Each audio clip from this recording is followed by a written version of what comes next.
Quer aprender mais da Palavra de Deus? Nós da 5 Pontos selecionamos a dedo os melhores livros de teologia, para te ajudar a conhecer mais de Deus e ser melhor equipado na caminhada cristã. Temos diversos livros, todos separados por temas, para você não precisar ficar horas procurando um livro sobre o assunto que te interessa. São centenas de livros, desde comentários bíblicos até fantasia cristã. Temos também Bíblias de estudo para te auxiliar no conhecimento da Palavra de Deus. Comprando pela nossa página, você ainda ajuda o canal a continuar produzindo conteúdo para você. Clica no link na descrição. Deus abençoe você e sua família. E convidou vários autores para contribuir. Os autores são todos brasileiros. E esses autores, cada um deles escreveu no seu campo de especialidade e todos eles tiveram um contato pessoal com o pastor Ricardo, em algum momento foram assim, muito abençoados por ele. Né? Então, é um livro bem legal, e no primeiro capítulo tem um capítulo de Gilson Santos que conta um pouquinho dessa trajetória toda que eu estou tentando resumir para vocês aqui. Né? Mas é assim que ele chega, ele planta a igreja, né? E Deus abençoa, apesar de que ele teve oposição. Imagina. Aqui a gente tem umas fotos, né? Mas o padre da igreja, que era italiano, ele incitou a igreja para secar a casa deles, queimar bonecos com os rostos deles, assim, né? Como se fosse pintado, né? E gritando morte aos protestantes e vida aos católicos. Olha só. Na entrada da cidade, na porta da igreja, tinha uma placa grande escrita assim: Nossa Senhora de Fátima, livrai-nos da heresia dos protestantes. Então, eles chegaram numa época em que havia esse tipo de perseguição religiosa, havia hostilidade. Né? Muitos missionários no Brasil sofreram assim. Né? Os pioneiros, talvez 50 anos antes disso, muitos deles chegaram a ser apedrejados, né? Como Salomão Ginsberg, por exemplo, né? Que atuou ali no sul fluminense, né?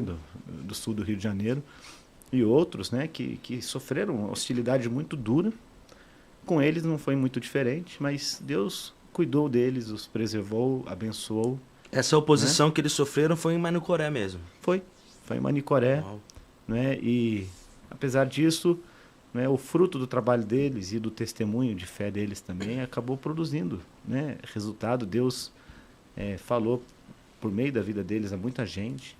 Né? Por exemplo, uma história que ele sempre contava era de um sargento de polícia, né, para quem ele foi se queixar dessa hostilidade. Né? E o sargento então falou que ele devia ir embora.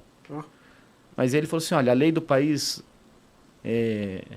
me permite estar aqui? Permite. Falei assim: e eu tenho direito a alguma proteção? O senhor tem direito. Falei assim: então eu não vou embora.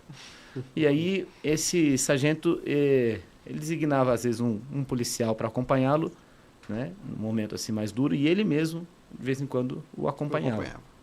Aí o senhor Ricardo, numa certa altura, deu uma Bíblia para ele. Aí ele falou: não quero sua Bíblia. Eu falei assim: não, essa aqui é uma Bíblia católica. Aí ele olhou e viu que era uma Bíblia católica, aí ele aceitou a Bíblia. E aí, sempre que ele tinha oportunidade de conversar com o homem, ele sugeria um textinho para ele ler. Eu falei assim: por que você não lê esse texto aqui? Lê o Evangelho de João.